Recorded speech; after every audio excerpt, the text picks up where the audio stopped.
blessed with access to Buddha Dhamma, we can base all our discussions on the discourses clearly stated in the Sutta Pitaka, which can be considered as most authentic. Samma Ditthi can be translated to English as right view or right vision. But this view is not with our eyes. We don't see it with our eyes. But our vision is with our understanding. So the better translation is right understanding. As mentioned here last week by the Most Venerable Vajrarame Jnanasiya Mahathera, we should reach perfection. And we are discussing today how to reach perfection through right understanding.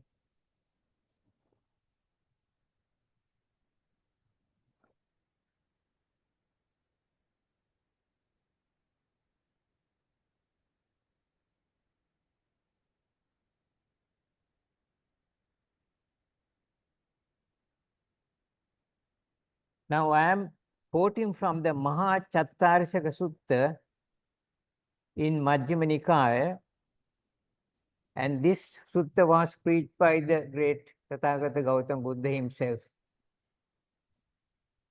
I am now quoting what he said, open quoting. Right understanding, I say, is twofold. There is right understanding affected by taints or cankers, but receiving merits for wholesome deeds and ripening on the meritorious side of attachment. There is also right understanding that is noble and without taints or cankers, and supramundane, which is also a factor of the spiritual path. The noble, taintless, and supramundane path is with wisdom, the faculty of wisdom, the power of wisdom, and the investigation of states enlightenment factor, which is Dhamma Vicaya Sambojjhanga. And hence, this is right understanding that is noble, taintless, supramundane, and is a factor of the path. Close quotation. Now, let us try to explain and get a clearer explanation of what was stated now. Right understanding is twofold. There is right understanding affected by taints. Taints are all sorts of obstacles, cankers, influxes, attachments, all impediments. Affected by taints, but receiving merits for wholesome deeds. Even if the taints are affecting you, we are receiving merits for our wholesome deeds and ripening on the meritorious side. We get meritorious by doing meritorious activities. We get merits, and the meritorious side of attachment. Now the thing is, the merits that we receive are having an attachment. So at the mundane level, we can perform wholesome deeds and get merits. The meritorious activities will result in merits, but on the meritorious side of attachment. So there is an attachment to what you are receiving. It's like Samma. You can call it my karma. The karma that I am getting is mine. So there's an attachment. Now, the other one, there is also the right understanding that is noble and without taints, without cankers. So that is free from those obstacles, and it is supramundane, which is also a factor of the spiritual path. So it is not like the mundane one, but it's on the path, spiritual path. The noble, taintless, and supramundane path is with wisdom, the faculty of wisdom and power of wisdom, which means there is a dominant factor of prajna in this. The wisdom is one of the most dominant factors. This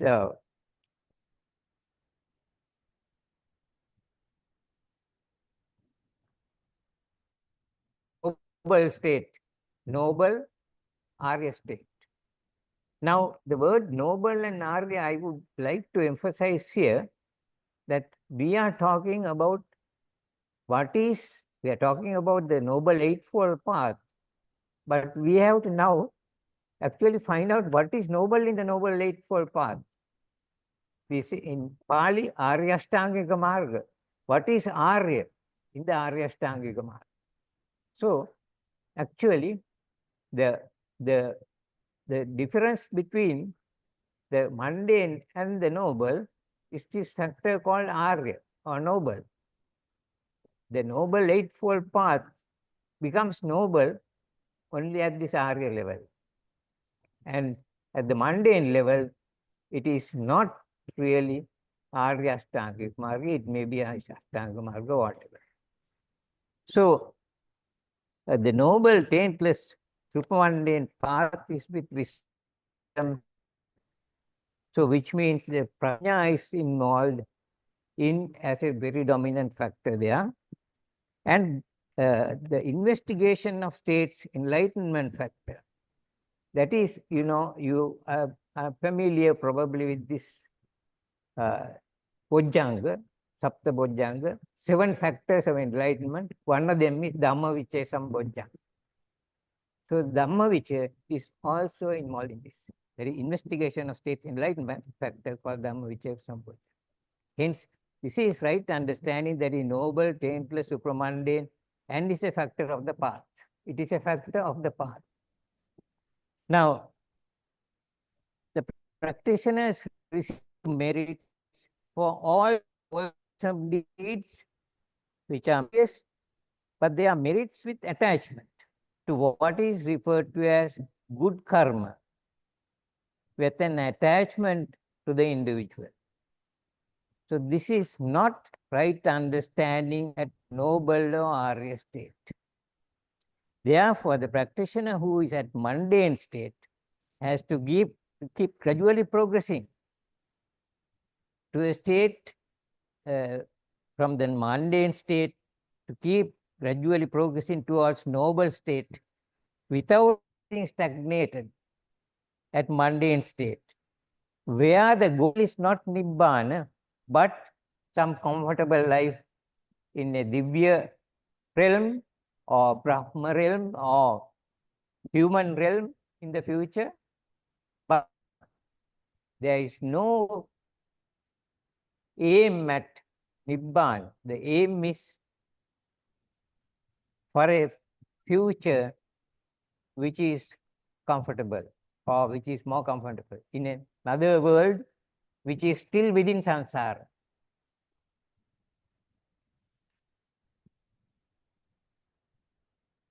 So, now about the mundane level, however, there is opportunity of doing meritorious deeds and receiving good karma. The following 10 main features are given in the sutta. You can give donations, you can give alms givings, offering puja. There are meritorious deeds. You believe in past karma causing this life. There is this life karma affecting the future life. Caring for the mother, caring for the father. There are deities and brahmas existing. There are advanced spiritual monks, etc. Now, these are features in the mundane meritorious deeds, the features. They are called Dasavastuka Samma Ditthi. That is because of these 10 factors. At the mundane state, Samma Ditthi, wholesome deeds are performed based on wholesome roots, alobha, greedlessness, adosha, hatelessness, amoha, non-delusion. Unwholesome deeds are those based on hatred, greed, and delusion. The Samma Ditthi at mundane state can therefore be considered as karma-based right understanding with meritorious side of attachment. I'll repeat that. It can be considered as a karma-based right understanding with meritorious side of attachment. So, there are the positives like meritorious, but there are negatives like attachment.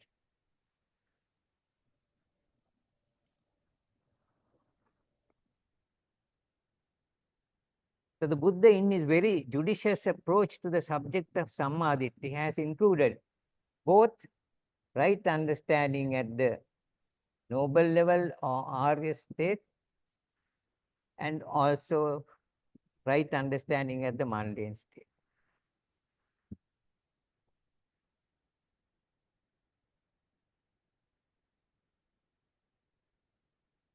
So, it means this sutta caters to all followers of the Buddha Dhamma, all who are at the mundane state as well as that. It is quite relevant here to mention that there are weaknesses which we can observe in the practice of the full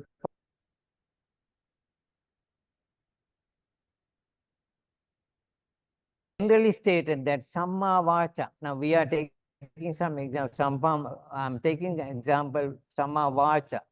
It's right speech and includes abstaining from lying, abstaining from tale carrying, harsh speech, foolish talk, etc. So there's a person who can say, I am not telling lies. I am not telling harsh words.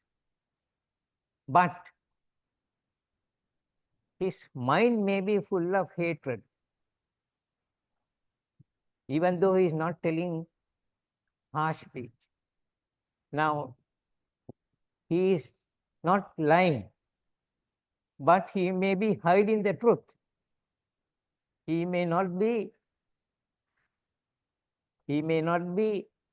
revealing the truth about a certain thing, certain matter, which he is supposed to do. So, by not telling lies, by not telling harsh words, that person is not conducting himself at the noble level, noble eightfold path. Even though you call it noble eightfold path, you are following some Samma Vacha, but Samma Vacha is not really Samma Vacha because there is another side which is negative. Now, similarly, you can say that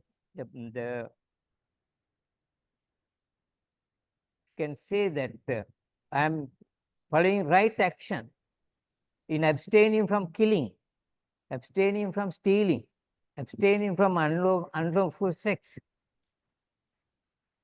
When he says he is not doing any of those, but he can encourage or even organize such actions. He may not be stealing, but he may be the leader of a gang of robbers. He is not going to rob, but there is always an involvement. He can have some involvement which is worse than stealing, worse than unlawful sex, worse than killing. He may be a gang leader who committed those crimes. So the concept of Arya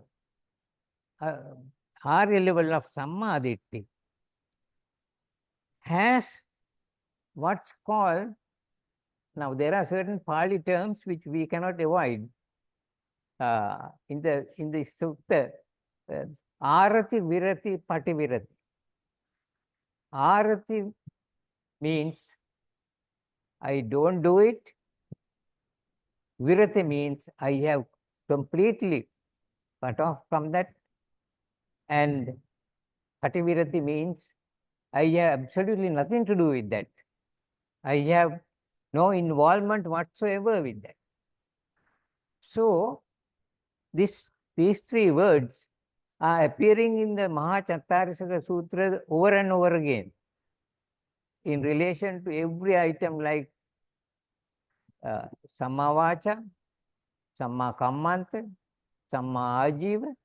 Wherever there are involvements, you have to say, I don't commit it, I don't even think of it, I have totally refrained from it, and I have nothing to do with that.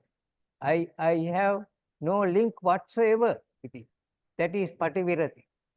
So now we are familiar with Arati Virati, but then this Pativirati is the one that says, and I think now, say, if I am to say, take an example, you can compare this with something like what is required from a person who is giving evidence at the Supreme Courts.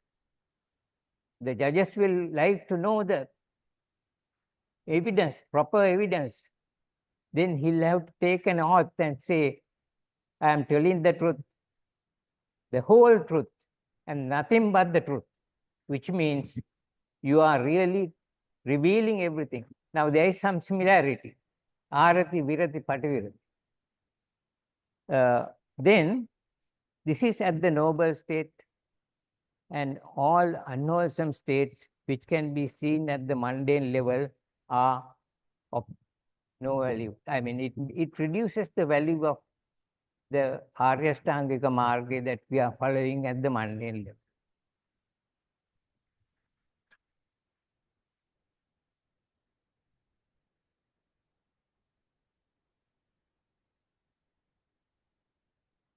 Another important role played by the right understanding on the noble eightfold path of the right understanding is to guide the other factors.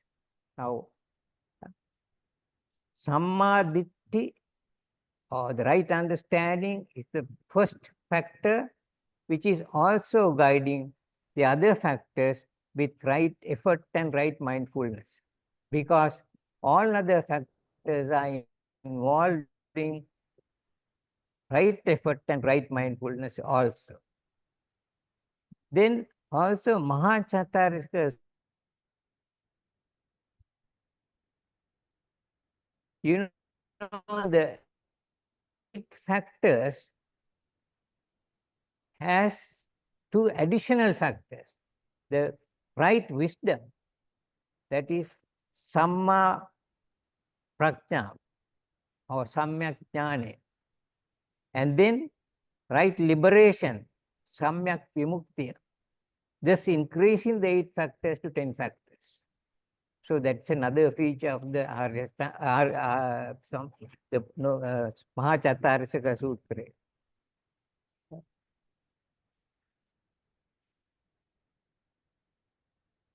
Those who are practicing at the noble state also have to keep spiritually progressing. Now, simply because somebody is at the noble level or Arya level, they still need to keep goal of Nibbana. In this regard, it is important to discuss the concepts of Samma Ditthi Sutta, which is entirely related to Samma Ditthi at noble level and preached by Arhat Sariputta. Now,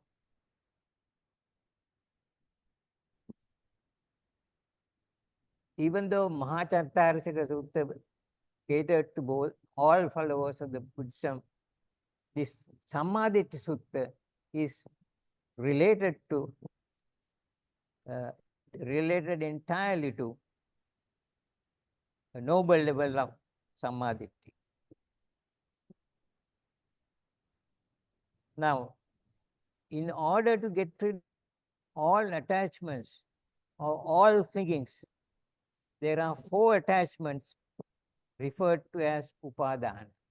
Now, this sutta, which is the Samma Ditthi Sutta, gives details of how to get liberated. And one of the important points mentioned there is the clinging, the upadana factor. Upadana is the Pali word, and it is translated as clinging to English. So there are certain Pali words which are indispensable, like upadana, like sakkaya ditthi. So the factor of upadana is mentioned in the Samma Ditthi Sutta because it is something which can be considered as the most dominant weakness within the Buddhist community. The clinging to certain certain aspects of life. Now, this the factor, the 4 factors that are given as causing this clinging or the upadana are stated as follows. Total liberation from the cycle of birth and death in samsara is through getting rid of clinging to sense perceptions, that is senses, clinging to senses, clinging to speculative views and opinions, clinging to rituals and rites, and clinging to self-view referred to as sakkaya ditthi, and in the formal sutta it is referred to as attavada upadana. The 4 upadanas are kama upadana, ditthi upadana, silabbata upadana, and attavada upadana. These are the 4 clingings or 4 upadanas. Now, each one of the upadanas can be now considered as relevant to our liberation. Now, why the human beings, or why the beings, why other beings are getting trapped in this samsara without getting liberated is mainly, or is the main factor, is this upadana. So clinging and clinging and clinging and clinging to four different things. Now these four different things have been identified as covering all types of clingings, all types of all types of upadanas. So the four upadanas can be considered one by one. First is the kama upadana. Now this is overindulgence in sense perceptions.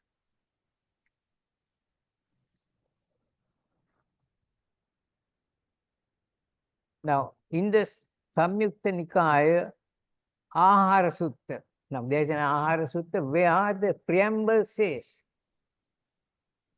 all living sentient beings, all living sentient are the people with senses, or the animals, or whatever beings with sentient living beings, all have to receive nutriments which should keep their life well maintained in proper state of health, which means every sentient living beings need nutriments, need what is required for their health, what is required for their maintenance of life.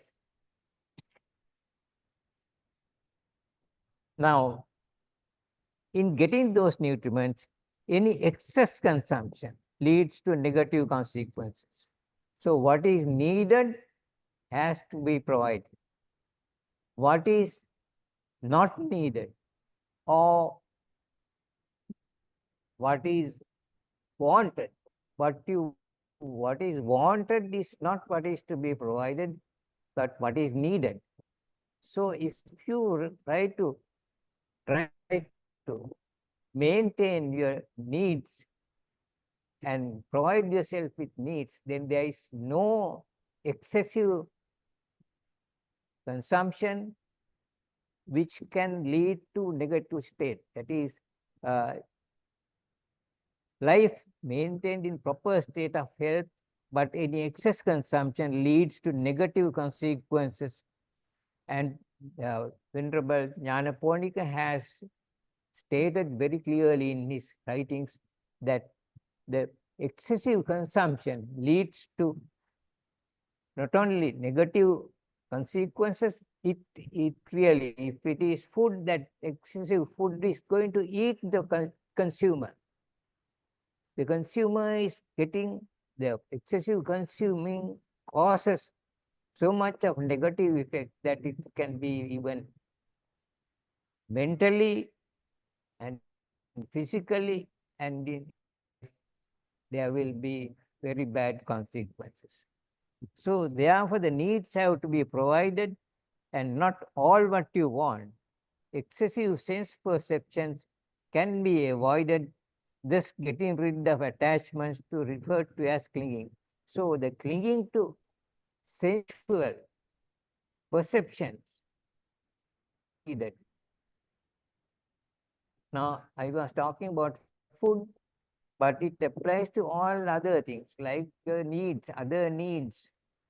All contacts are requirements. They are supposed to be nutriments. There are four types of nutriments. All four types are essential, but anything beyond what is needed, it is going to cause problems. So therefore, we can see that kama upadana, or the sense perceptions, can be limited to what is actually needed. Means we should limit and get rid of this upadana called kama upadana, sense perceptions, clinging self. Next item of upadana is Ditthi upadana, or clinging to views and opinions. And this is due to misconception of impermanence as permanence. Now, one cannot express any view or opinion unless there is a belief of permanence. If you are to express an opinion on something, if you are to have a view about anything, any object, you are actually giving a speculative opinion. You speculate that something is good by assuming that it is permanent.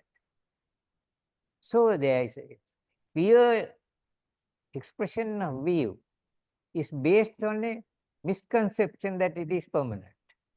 Otherwise, you can't express an opinion, and whatever opinion which is expressed is a speculation. So, clinging to such views and opinions, including a view that I am in existence, that is a belief in yourself, is also a view, that is also a Ditthi. So, your Ditthi Upadana, or clinging to views and opinions, is the second type of Upadana, and you also have to, whenever you are dealing with something, you cannot deal with that object with attachment. If supposing you meet somebody, or you consume something, or you interact with something, the moment you interact with it, you should not be clinging, you should not have anything, any attachment. You are supposed to be dealing with whatever you do at sort of arm's length, like everything. You should not get involved in it. Whatever, now say we are having a conference or whatever meeting here, we should be actually using that to our requirements. There shouldn't be too much of an involvement. Whatever you do should be with at the arm's length. The dealings will be the most suitable, or it is safer to deal with everything at an arm's length, so that you don't get involved. You deal with a object that is for a particular purpose, but thereafter there shouldn't be any further development regarding that interaction. So you are supposed to be having a Ditthi Upadana, which should be avoided by having deals which should be without attachment. Every deal should be without attachment. Now, coming to the third item of Upadana, which is Silabbata Upadana, which is attachment to rites and rituals. Now, rites and rituals are very common today in the society. Practicing of the doctrine is also dominated. The practicing of the doctrine is dominated with Silabbata. Silabbata means practicing of rites and rituals, finally resulting, now the practicing of the doctrine is for mental development, which should be resulting in realization, but any ritual or rite which can result in mental development will not be of clinging. Now, the clinging which is related to these rites and rituals can be divided into two sections. If supposing any rite or ritual which helps in mental development, that can be considered as something positive. Now, whatever ritual we do, now say maybe we were having certain formal rituals or formal rights at the beginning of the meeting even. Now, those which are helping in mental development are positive, but most of the but if they are performed for superficial aims like publicity or ego or even routines which do not result in spiritual progress through mental development, such rituals are pure attachment. Now, in the society, rituals are a major feature and an obstacle to progress. Today, I think in the spiritual world or the world where Buddhism is practiced, you see so much of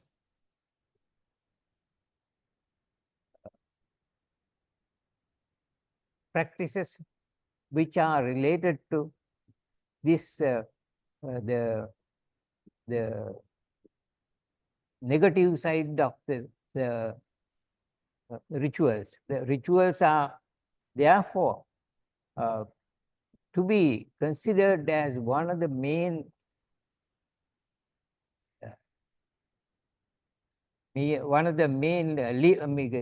upadanas, and in the spirit, it is one of the three upadanas which are to be avoided in our progress towards liberation.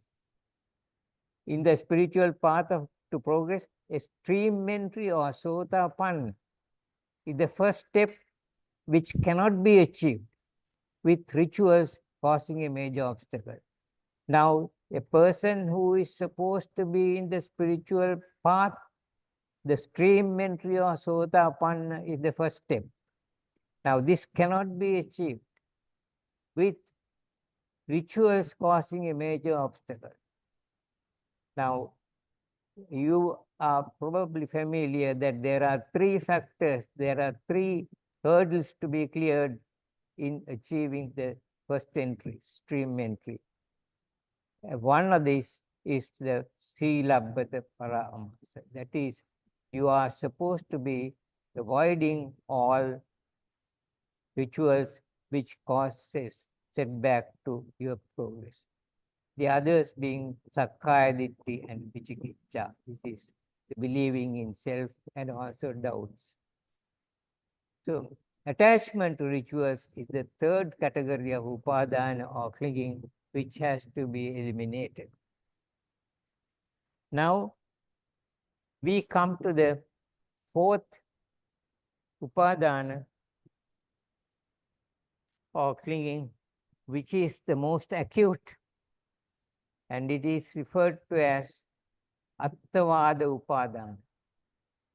Now, Attavada Upadana is the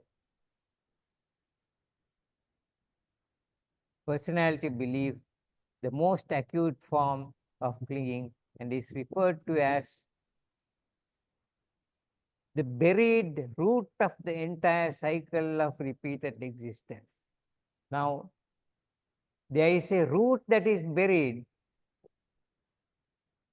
This root of a tree that is buried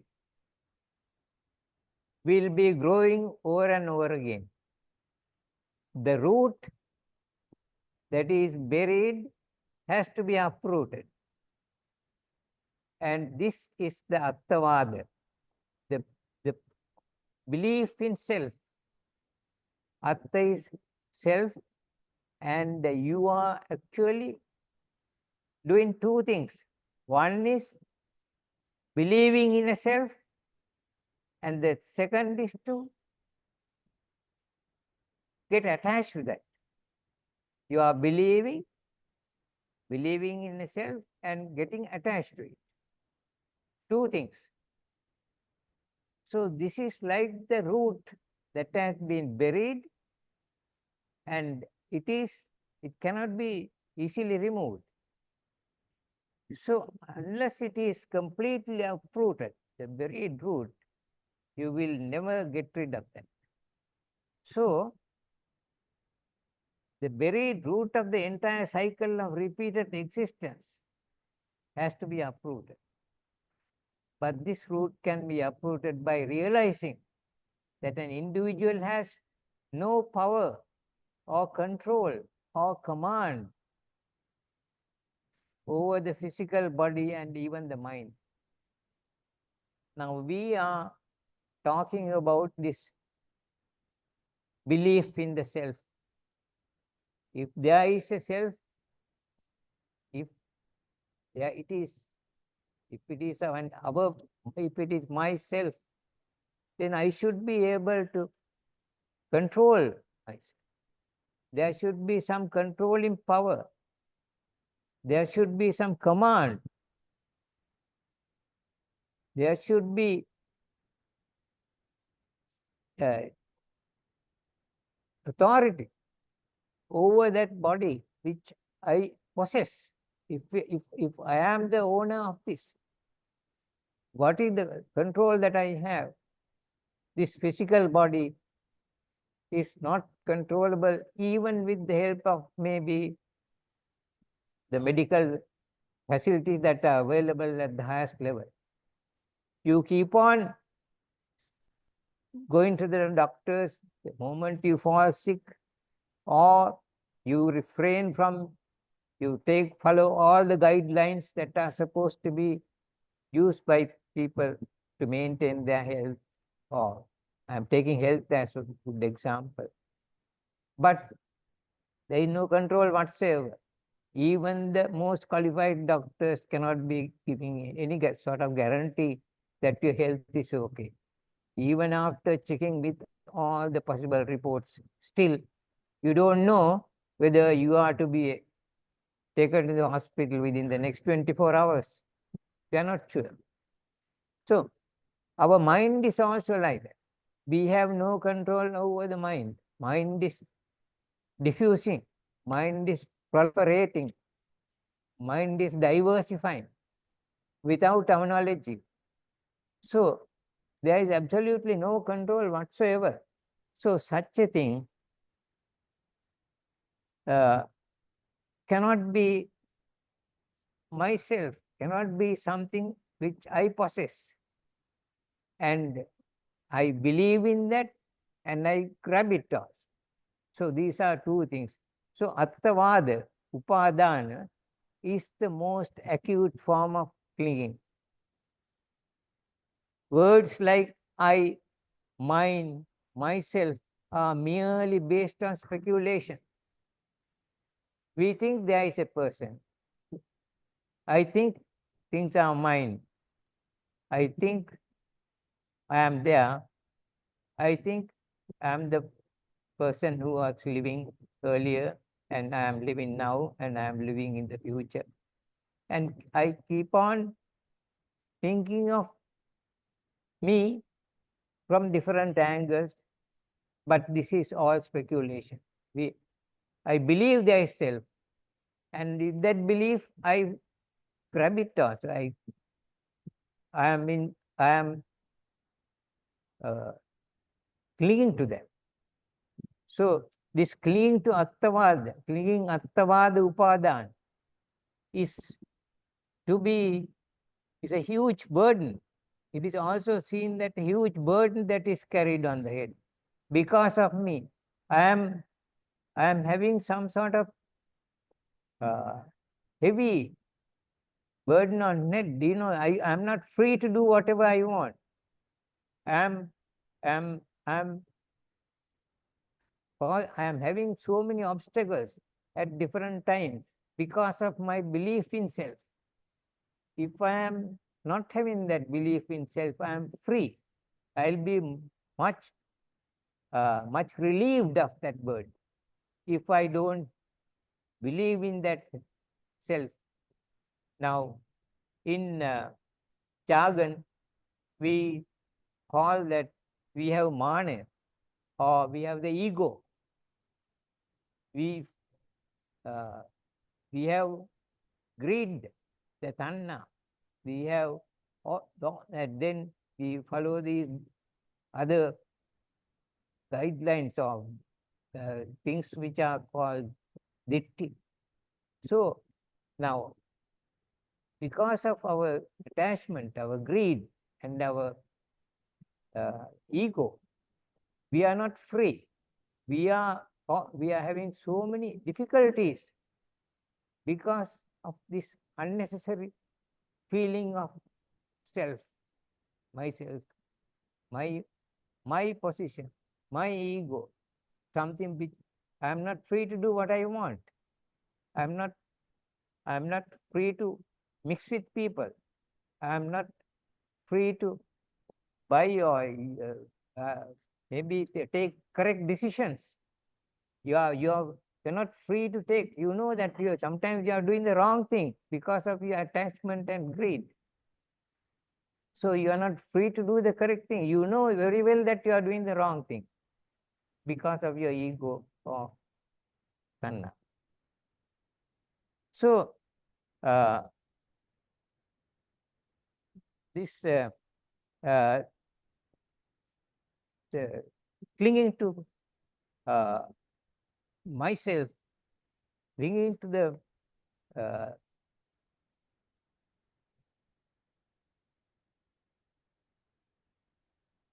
clinging to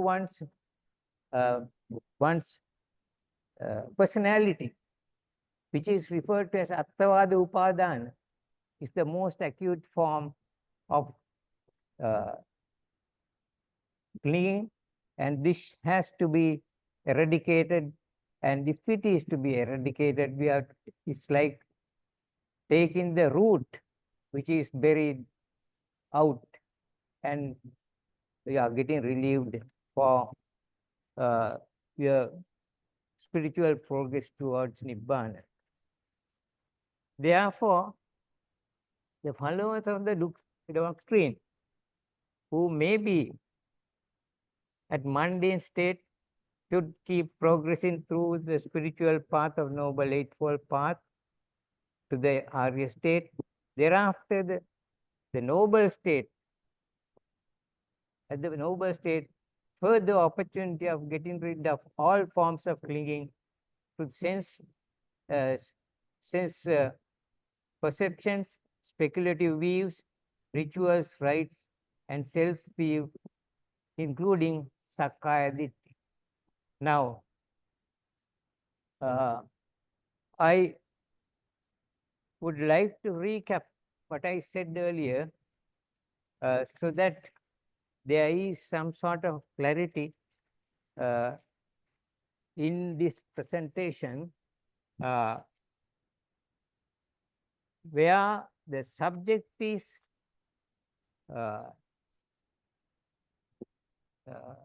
our mundane level of Sammaditthi and the noble level of Sammaditthi, but the mundane level has to be past, that state has to be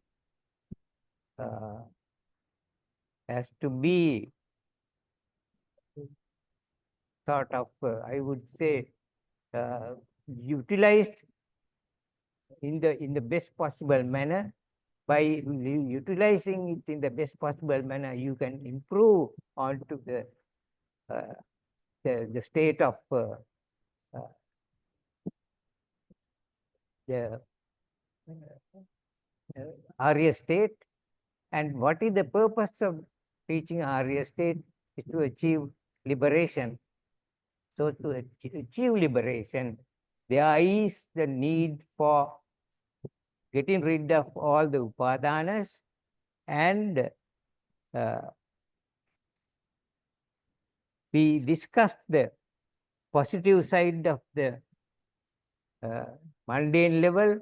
There are the meritorious deeds that we can perform, but the merits are going to be again linked to your self, and therefore we should move on from the mundane level to the level of Arya or the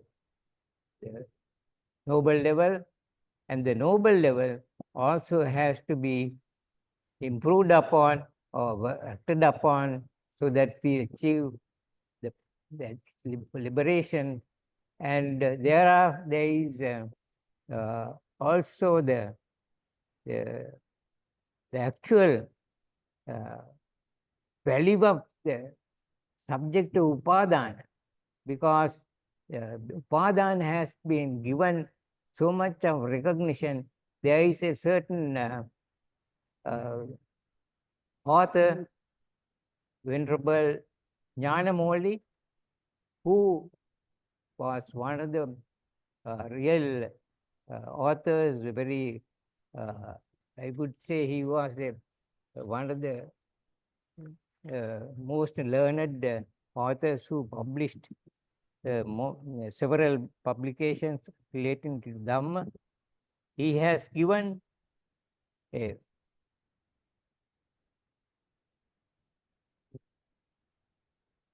quotation relating to these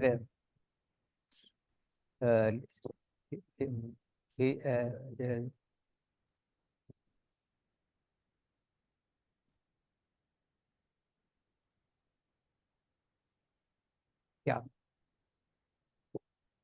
Venerable Jnanamoli's translation of Lion's Roar, Sihanada Sutra, Chakravarti Sihanada Sutra, the Lion's Roar. I quote, "The one who no longer clings through any kind of clinging has eradicated all 4 types of clinging, including the clinging to a doctrine of self, and with their eradication has attained the final goal, the personal realization of Nibbana right in this very life." So, what is said is that by getting relieved of all forms of upadana, you are getting liberated from samsara in this life, right in this very life. And I wish to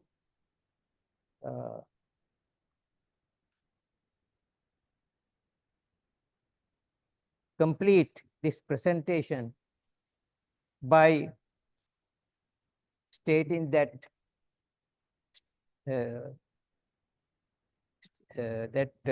quotation again relating to clinging.